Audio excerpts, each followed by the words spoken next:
And welcome to our Toyota Scan Tool Shootout. Now, just so you know, we're using a cable so that we're outside of the vehicle, you know, with a little room to spare, so we can switch between one scan tool and the other. And I'm just going to try to clear this up. We have to do a little movement here.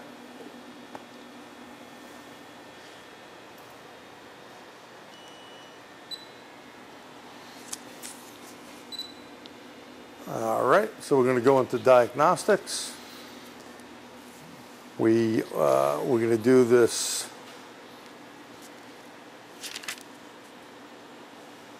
go back out. So while he's doing that, I'll kind of give you the specs on this. The time for this does do a whole, all system scan. This one took 66 seconds. It does graph. It showed us 12 controllers. It showed 316 PIDs. You got to realize that some of those are duplication PIDs. They put them in categories. It does not program. Coding. It does some coding, but it does not program. And it does have bi-directional control. And watch the scan. Since this one's very fast, we're actually going to do the scanning of it. We're not going to show you the painfully slow ones that Pierre will just report on the time. But this one here pulled up the same fault codes as the OE tool. And right now it is going through those 12 modules. And it did give us, as Pierre said, quite a bit of different PIDs, bi-directional control. Obviously, you also have graphing. So it's a very capable tool and coding. And so by the way, I'd like to add, while that's finishing its job there, we always run a power supply on a vehicle when we're doing this. You should always run a power supply on any vehicle you're doing this on, because you don't want to drain the battery and create new problems. Yeah. Especially with a couple of the scan tools we did here. So there's the 12 modules. They're pretty much all done. Go ahead, John. That was about 55 seconds. Yeah. So we had clocked it at 66 before. This was 55. So obviously, now, by the way, one of the things I want to mention here while he's getting that up, some of these scan tools look for every module the vehicle could possibly have, and they wait a certain timeout period if they don't see one. So some of the long times we see on these tools sometimes are related to that. This truck is not heavily optioned, and it actually can take longer to test it that way because it's looking for modules that are not there. So basically, you got to kind of know what tool to use. You know, we have all these tools here, but there's certain ones we're going to pick up on certain cars knowing that they'll operate a lot quicker. Sometimes the factory tool, believe it or not, is not the one really to pull out. That's right. Unless you have to do programming, especially if you can get into something so quickly. So if you look at the data display here, it moves pretty damn quick. And there's a lot of data. Look, we're only in the C's. They're showing 300 and something PIDs. 316, yeah, big number. But not every one of them are the real deal. So we're going to switch out of this. And what's the next tool? The next tool is the Autoland Scientech iScan 2. Okay, so I'm going to put that in position. And while he's setting that up, I'm going to give you the specs on it. It showed 11 controllers. It showed 321 PIDs. Again, there's some duplication there. It did not auto scan. This is something you have to manually pick controllers and then look for the PIDs or look for the codes. So the timed auto scan is not relevant. It doesn't do it. It doesn't do coding or programming either. It does coding, no programming. Oh, I guess I missed that in my notes. It does have bi-directional control, and even though it graphs, it's got a little awkward. We found it was not easy to use. Okay. So that was the note on that. Okay, so we're going to go into it. And as you see, it clicks through pretty quick. Yeah, when you select things, it doesn't automatically do it, but it comes up with the data that you do select very quickly. So right now it's going through a little search thing there. We got in, we can look at data. Better go on this side of it here. We could read fault codes. This current, it says none. History, we have one code. And pending, we have no code. So only one code in here, but there were other codes, to be fair, in other systems. Right. Let's look at data stream in 3 groups: data 1, data 2, data 3. And this came up with how many PIDs, Pierre? Total number of PIDs was 321. Though Okay. again, some of that is duplication. So they're kind of putting them in categories based on what you're trying to test, and you may want the same PID over again in different areas. So we can see, we're not going to bore you with a whole bunch of PIDs, but there's a lot of them. There's 14 screens here of about 9 each. Same thing on data stream number 2. And sorry about some of the glare. I don't know if that helps a little bit.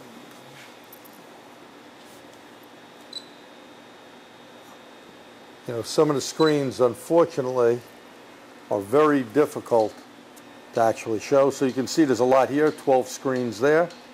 Data stream 3. And again, bi-directional control and coding. A very capable tool on Asian and European cars. If you've seen our Scan Tool Shootout on the domestic one, on GM, you could make your own decision. Didn't do that bad of a job. And here's our activations. A lot of different activations, couple of pages, 3 pages. And it also does adaptations, which is really coding. You could even write the VIN in here, a whole bunch of stuff. So that's it on this tool, Pierre, unless you have something else to say about that. And what's no, our next that was one? it. Delphi is the next one. Okay. So the Delphi, we're not going to go too crazy on. And while he's hooking it up, I'll give you the specs. It saw the 12 controllers. It saw 311 PIDs. It does do a system scan, but it was the slowest one in our test, 9 minutes and 20 seconds to do a whole system scan. Again, that caveat about less controllers. If this vehicle was loaded, it probably would have taken a lot less time, actually, because it didn't have to time out each non-existing controller. Does not have bidirectional control. Does graph pretty, okay, in the middle of the pack, let's say, but it graphs. The notes were slow, some limited access, didn't see everything. It is easy to switch PID category. So when you're really categorizing what you're doing, homing in on something, it was very easy to do that. They had things pretty well organized. It's got coding and programming. It's yes on that. So those are kind of the specs on this. yeah, it has a J-box while we're waiting for the battery to come back. This J-box is actually play. That's good. This is kind of the real world. We're all working techs, and face it, this is what happens in the real world. And thank God it came back to the same There you spot. go. So it's in this. So there it is. So We'll make another adjustment on it. Okay, so we're going to go to data list. Well, maybe we're going to go to data list. Well, I think since the battery is this low, let's just say what it did.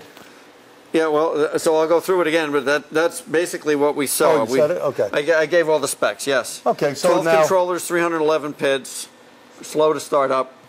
And, one of the things here, this tablet is their whole complete unit. But in all honesty, you could put this on any computer, the software, and you just pay them a fee. So, And you may want to do that if you like I'm, getting older and grayer, and I've decided I like bigger screens that are easier to access. yeah, so we're going to really move on. Yeah. Easier to see. That's correct. We're going to force a shutdown on that. And what's our next tool? Launch. So this is the launch 431 pad 2. It saw 12 controllers with 273 PIDs. And it does the system scan. It took 47 seconds. That was pretty good. Actually, the second fastest time I think we had after the factory tool. It does coding, not programming. Yes, it does bi-directional control, and yes, it does graphing. My notes on this were very easy and fast. The usability stuff was very good. Just no programming, you know, which a lot of aftermarket tools don't program. And here we go. But very easy to use, very sharp to read. The old folks' eyes like the screen.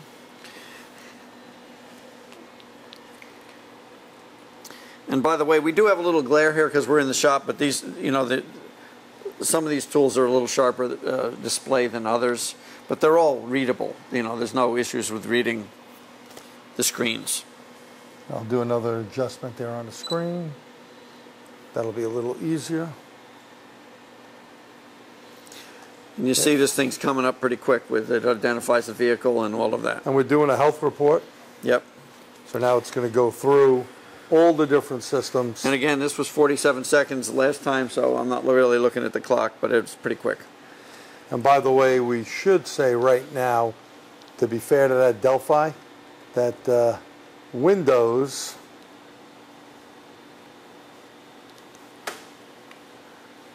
just to show you, Windows is doing updates, so it probably had a little bit of a snafu there, a little faster than normal, and it's a big update the way it looks. So we might have been dealing with a Windows issue, not a Delphi issue, in other words. Yeah, so it's something, I know it works faster on a regular computer, but that's just the way it is. So here, we're going through on this DTC report. Come on. You can see we have 1, 2, 3, 4, 5, 6 codes, a navigation code, an airbag code, 2 four-wheel drive, 1 ABS, and 1 ECT. What's interesting about that is there is no navigation in this vehicle. Yep. It has a navigation code with no navigation system. And by the way, it does give you a very nice report. And with some of the body shops, or I should say insurance companies, requiring body shops pre-scan, post-scan, this is one of the tools that they said you can use besides obviously a factory tool. So it gives you a whole bunch of information on it. Although, Pierre, I don't think, and it's stating it's a 2014 truck. That's so it's interesting. Something that should be noted. I don't know. It's ID'd it as a 15, but it's saying a 14 here. And now this report tells us we have 4 codes, same as the factory. And we have, no, actually adding 2 extra codes that we didn't have. And sometimes when the vehicle does not have a component on it, you may get a issue with it saying that there's a problem, but there's not. So now we're going to go to the engine controller. We'll show you how quick it does actually read data stream. Manual select, and there is a bunch. Look at that, 200 and something, right? Was this a 273? This was 273 PIDs that it could see. Yep, and if you hit select all, just so people understand, you know, sometimes it won't let you do it. It's too much data. Watch what it says. It's too much data, and this is good because what's happening is sometimes if you pick too many PIDs, the data you're getting is just too tough to refresh and update properly. So they're kind of locking you out of that, which is good. You would have to pick it. Actuating test. So good bi-directional, good, as we said before. Good graphing. Graphing. Yep. Very quick oil reset, but look at this. Look at all our bi-directional stuff. That's quite a bit. And from what we found out before, to spare you watching this a long time, most of the bi-directional work on all of these tools. Okay, so it's not like something, it doesn't do. You can also read freeze frame. I like that they put that in, but it says no freeze frame data there. Special functions, give you an idea, all special functions. So that's some of your coding stuff. You can do different modes, do VIN, relearn values, reset electronic throttle. You can do a automatic transmission code registration, code reset. A lot of good stuff here. And they're starting to put in switch battery type. So remember, it's not only coding and programming on European cars. Now this is starting to go to other vehicles, Ford, GM, and probably some Asian cars as well. So always RTFB, so you know what's going on out there. Okay, we're going to switch tools. Okay. We can get rid of this. So the next one is the Mahle Tech Pro.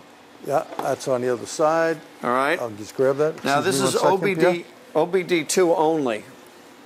So it doesn't do these things that we're looking at, looking into the controllers. This is an OBD2 tool only on this vehicle. It does other vehicles more, more completely, but not on this one. So we'll show you the tool, but we don't have all this other data because it actually doesn't do those things. And it did good on our last Scan Tool Shootout. On GM, right. We did a lot of stuff on the GM. So obviously, again, like Jerry said before, you pick up the tool that's the quickest and the easiest and the best for what you're doing right now.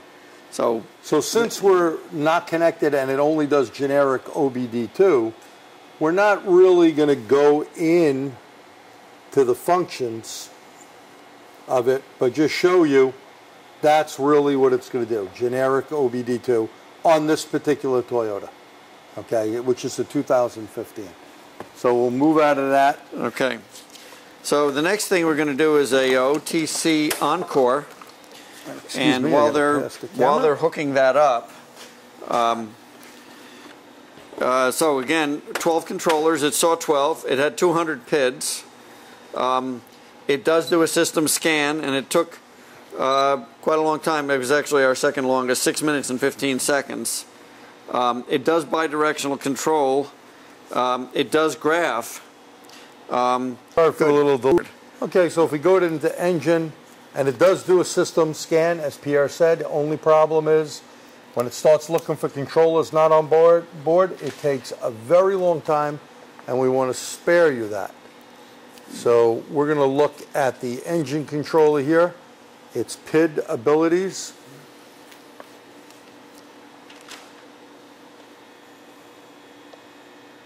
And we're going to select data stream.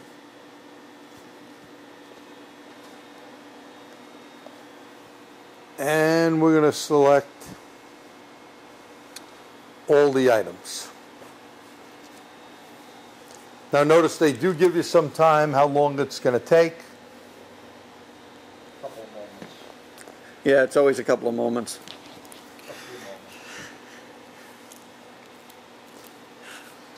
Each tool is good in different ways, but you're going to be the judge because we're not here to tell you which ones. We're only showing you what it does on this particular vehicle.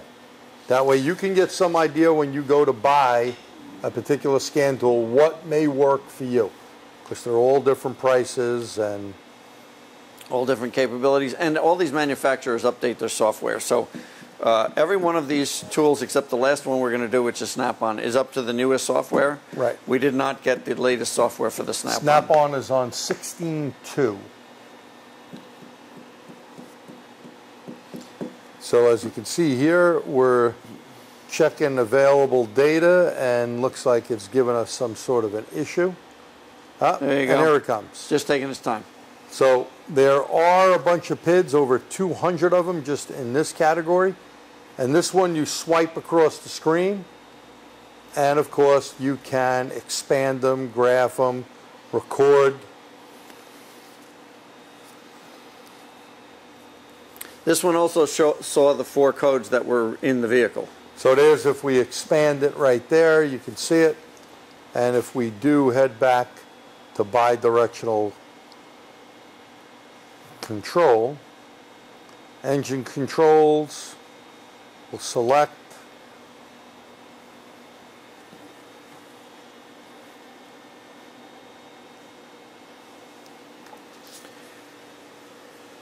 All right, anyway, as you can see, as it's doing this, it takes a little time. The display is on the smallish side, but pretty clear, pretty sharp. You know, our camera, we have this little bit of glare from fluorescent lighting here, but the display is easy to read. It's pretty sharp. It's a little glary, isn't it? Is it? Yeah. I try to. Now this says you have 97,777 miles. Okay. Yeah, it's having trouble reading that still. So we can see there's quite a bit of stuff here. Yeah, that's better. Oh. Yeah, probably when my hand goes near it. Yeah, something. That's right. It's modern technology at its best, folks. So you go into special tests. There's the bi-directional stuff.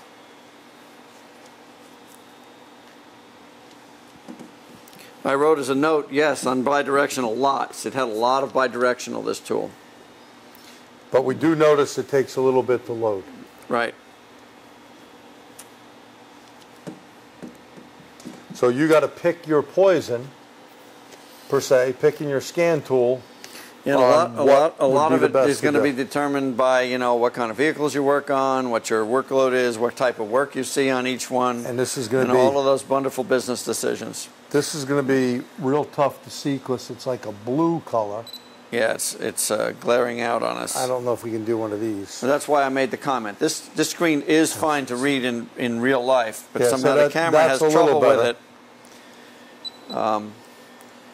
But it's actually quite readable. It's just the colors in the fluorescent light are a little tougher for it to see. So there's some of the bi-directional controls, just in the engine, evap test, fuel test. So pretty capable there. All right, we're going to move on to the Snap On one. Okay, so our last one is the Snap On Verus. Okay, this is our last one. As I said before, this is the only one we did not update the tool. And it had 10 controllers. It saw 200 PIDs.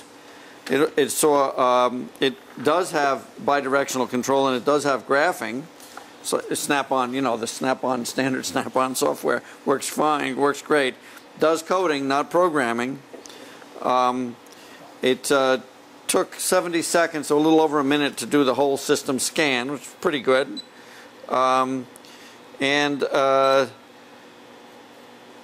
I guess that was all our notes. There were no real notes. It's Snap-on. Many people in the industry are used to Snap-on. We've been using them for years. So I think he's just about set up. You can. Yeah, it's starting to go through right now, Pierre. Right. So we're good. We're running it. And again, this is what it takes. This is not their latest Verus either. It's the version right before the latest, new, quicker one. That way people understand. But we're here really to show you software. And features, yeah. We're trying to compare the features and, you know, what these tools do and how they look. It ID'd the car correctly, 2015, right VIN number. Read the mileage right? We got to get there. We're going to do a code scan. That's pretty quick. Yeah. And it tells you, like, right up top here. But how far along you are in the process. What percentage of your whole scan is done already. So you can see that's moving along. It's going through everything. It also looks for all the controllers that may or may not be there, but it doesn't spend as long looking before it times out and says, nope, nobody home, on to the next one. Right. It seems to move pretty rapidly. We're at 37%. And we know some of the other tools where it said motor door or whatever. Yeah. It had a hard time. It kept going back and searching, where this did it real quick. Right now, 62%.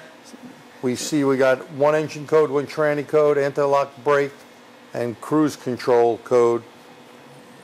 You know, a little bit different than what the factory showed, but sometimes you got to look into it deeper and see what those codes actually are. They may just put them, and we'll scroll down on this in a minute. We're almost 90%. So, by the way, while that's finishing up, one of the reasons we always like a whole system scan is because there are many times where if we don't scan the entire car, we get bitten by not understanding the overall failures in there. You home in on the problem they brought the car in for, and then you get bitten by the fact that there was something else causing it. It says there's 11 modules on this, not 12. We got one code, two code, 3 codes. See, they're saying cruise control is that start ability malfunction, which is repeated in 3 control modules. So you're missing 1 code compared to what the factory did. But that being said, it did it pretty quick. I think it's pretty capable of doing the job. When we go into engine, we're going to go to data display, and you're going to see a bunch of different data display here. Again, you could graph the typical Snap-on stuff, and you can see they broke it up into different groups. So this is again the thing where it's categories, and you know, after a while you learn what categories hold which PIDs and the ones you're going to really use for whatever test you're running. It's all familiarity. Yeah, and it may be a good idea when they have categories so it's not too much data. Look what Launch did. Launch said it was too much data and didn't want to show it to you. So these guys are doing it a different way. Okay, and there it is. It came up pretty quick. Came up quick, and you're going to have, you know, quite a bit of data there. We should see what the mileage says on this one. Let's see if I can find it.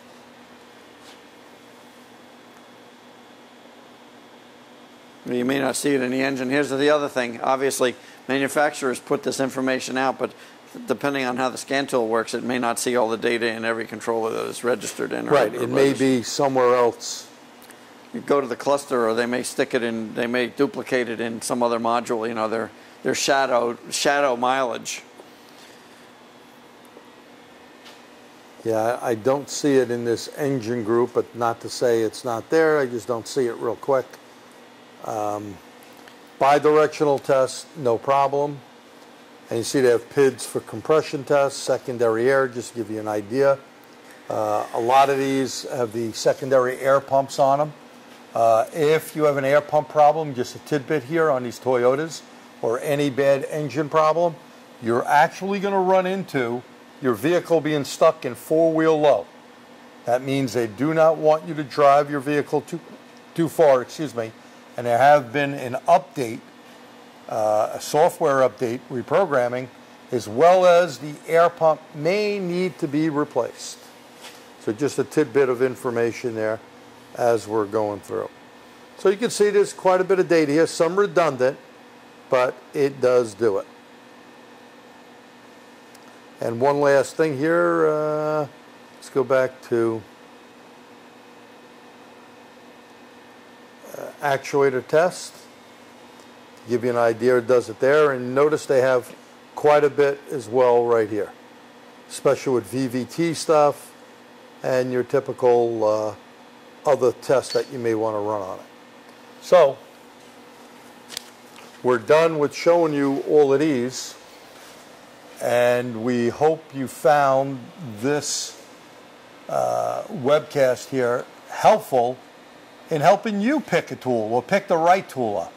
Not everyone is as fortunate as some, where here I have quite a bit of different scan tools, including the factory tool, but we don't always pick that factory tool up. In fact, today on a Honda, believe it or not, the first tool we picked up wasn't the factory tool, it was an aftermarket tool, because the update took a few hours because we hadn't used it in quite some time. So at any rate, look forward to other ones. I think the next one we may do is maybe Ford or Volkswagen. That way we can give you an update on, I know we did a European one a while back. We may be due for another one of those. We are, yeah. By the way, on scan tools, Jerry talks about having a lot of different scan tools, but it's a good idea to have different scan tools with different strengths. You know, if Snap-on may be your favorite tool, but don't buy 3 of them. They're going to have the same software. You want to have a variety, because every tool, even the factory tools, don't do everything. You know, they may be, or I should say, maybe they're not as easy to use in some area. So sometimes it's just better to have a variety so you can pick the right tool for the job. That's correct. So we thank you and hope to see you back. Give us some of your comments. Have a good one. Yep, thank you.